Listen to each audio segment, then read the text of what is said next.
So basically, total ACL replacement is we are not using any autograft or any allografts. Directly, we are using the foreign material as an artificial graft in the young adult. Let us see how it proceeds. So what is the concept? It's a kind of a polyester graft, and it is treated with a kind of radio frequency current, and it becomes hydrophilic. And when we implant inside in isometric position, with the cyclical loading, the round cells in the joint, in the synovial fluid gets attracted, and they sit on the surface of the graft. And they gradually, with the movement, early mobilization, the round cell gets converted into spindle-shaped cells, and ultimately spindle-shaped cells start producing extracellular matrix, and ultimately this extracellular matrix fuse with each other to make a type 1 collagen. So ultimately, the new graft is developed. This works as a scaffold around which the native tissue is generated, and it's converted into a graft. So it's a kind of porous available graft, polyester graft. The tissue ultimately unite with each other to make a kind of a ligament. So ultimately, this porosity goes away, and it behaves like a ligament. So this is how it's done. Our routine transportal femoral entry for isometric fixation. This is how it comes as a ready-made graft. And it's passed through the loop. 25 millimeter goes in the femur. This is how it's pulled up with the adjustable loop. Fixation means your point of entry in femur and tibia is very vital. This is how the graft is pulled up, fixed with the PIC screw, not the bio screw. And this is how it looks stability-wise after fixation. So stability is very important. This is a 1.5 months follow-up. I tell you, the rehab is very fast in such patients, and that's the motive to go for artificial graft.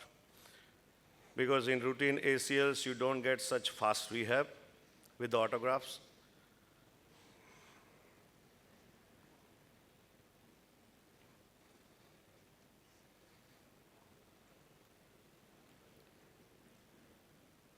So this after 6 months.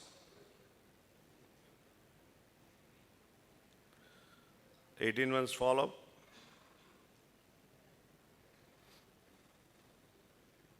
So we went for MRI, and it suggested formation of the new ligament. And the PIC screw is visible, nicely aligned. So advantages of the synthetic grafts is consistent in dimensions, strength, and stiffness is stronger than our native ACLs, right? Theater time saving, none of the complications associated with the graft harvest like paresthesia or anterior knee pain or infection. Strength of the process is unchanged because when we go for autograft, initially it weakens, then creeping happens, and then ligamentization happens. Here, day one, you have the strength, and it persists throughout. And greatly reduced rehab time. People go back to sports within 3 to 4 months.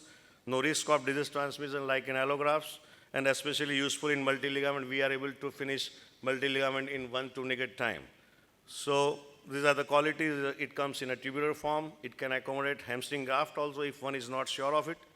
The device is treated with the kind of a plasma. It's a radio frequency current. It makes it hydrophilic, which accelerates the cell recruitment and adhesions. And it is densely woven, so the handling is very easy. You can fix it with your interference screw very nicely. The device strength is equivalent to that of your natural ACL. And this is a paper by Dr. Kajowski. He has more than 10 years experience of the follow-up. He has done more than 1,000 these grafts. He found out that the retear rate at the end of 10 years is half of our natural autografts. So this is how he found out that this kind of tissue is formed. And Fujikawa followed with follow-up arthroscopy. He did at 3, 4, 7, 12, and 18 months. And you can see at the end of 18 months, a kind of a real ligament-like structure.